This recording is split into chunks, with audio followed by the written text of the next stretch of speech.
Good morning, everyone. I was just sitting down outside the Emporium Barber. I go there every week now just to get a bit of a touch-up, make sure that I'm looking presentable, even though the beard makes me look like a bit of a homeless person. But it's my goal. I'm aiming to grow this beard as long as I can. And right now it hasn't affected me getting sales and making money.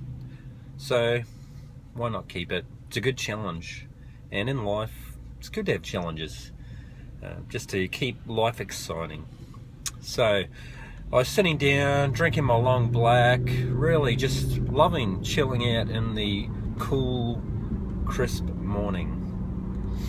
And I saw heaps of people driving past. It was really noisy. And then I see these people, there's like two people driving these Maseratis. Then I look at everybody else out of the 300-400 cars maybe that have driven past, and there's two people in Maseratis. One was an older chap, probably in his 60s, another looked like he was probably in his 50s. But it just made me think, why are these people driving these fancy cars? What are they doing differently to the average Joe? And why does everybody not have one of those cars? Is it because most people don't really care and want one of those cars? Or is it that everybody wants one of those cars but they just don't think they can achieve it? And I think everybody wants one of those fancy cars. I mean, why would you not? If you could get a fancy car, would you get one? And I remember looking at my goal list years ago and sitting down with other people, writing down your goal list. It would always be top two things on the list. I want an awesome car and I want a mansion. You know, people would put down, do they want a Ferrari? And do you really want a Ferrari? Do you really want that Lamborghini? Most people don't. I actually remember driving a Lamborghini because I won a race day. And the guy was telling me that pretty much every 10,000 kilometers you've got to get a new gearbox, which is going to cost you about $10,000. And they're not actually the most comfortable cars to drive. So, do you really want that car? I actually wanted a Lamborghini years ago. Probably still, maybe one day we'll end up getting one, but it's not absolutely a high priority on my list at the moment. So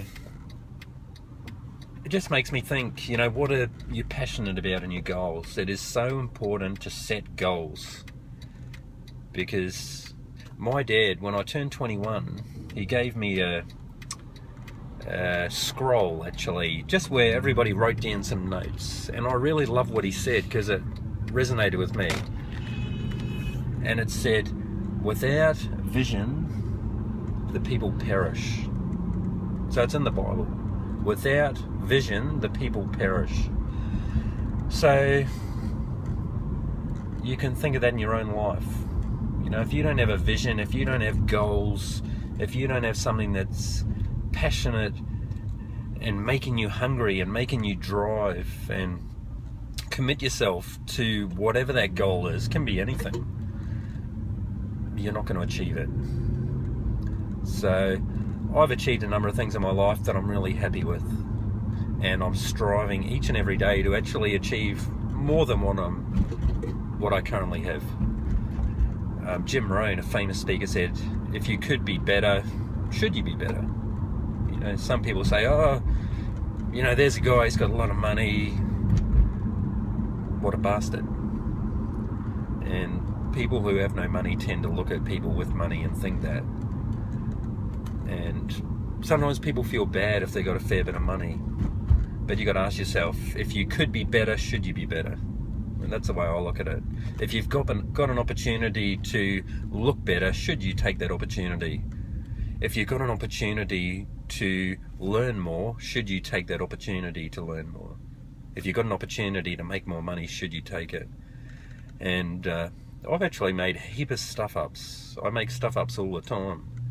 But you know what? You just get up, you keep soldiering forward, and actually Michelle, who works alongside me in the Philippines, posted a little blog in my Facebook for Global Document Solutions. Check it out if you want. There's good motivational sayings that we have there, and I often look at them myself and go, yeah, that's awesome, that relates to my life. But it literally goes along the lines of, people expect massive progress really quickly, but don't get turned off by small progress, because small progress is still progress. So often I set goals and I'll set a time frame. I want to achieve this result by this time. I look back at my goals, or sometimes I'll set it for the 3 months, and I'll look at my goal and I haven't achieved it, but I leave it there until I do. And sometimes I look back at the goals that I've written, and I might achieve that goal a year later. It may have taken me 1 year longer to achieve than what I hoped, but guess what, I still hit that goal. And what's the most important thing? Is it the time frame that you hit it in, or is it the fact that you've hit that goal? So I love motivational sayings. I love learning off people. I probably need to get my education back there again, because I haven't kept probably educated myself as much as I would have liked in terms of the motivational side of things. But a great saying that Anthony Robbins said is, God's delays are not God's denials. So what that means is, if you've set a goal, how I interpret that anyway, is if you've set a goal and you haven't achieved it, you know, that's not God saying you're not going to get it, but it may be God saying you're not going to get it right now because you don't deserve it. So just keep soldiering on, whatever that goal is that you've got on your mind. Just because you haven't achieved your goal yet doesn't mean you're not going to achieve it. So you just got to keep working at it. Keep chipping away every day, just doing that little bit extra, making that right choice. And when you overcome some of those temptations that try to take you away from that, you feel awesome.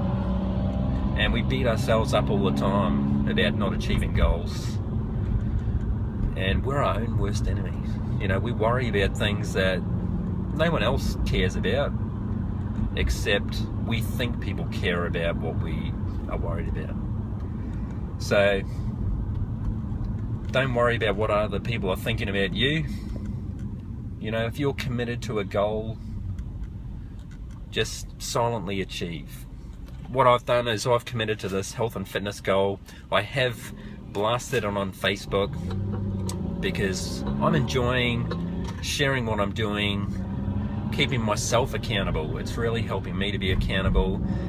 At the same time, some people have said they're getting some inspiration from it, which is awesome.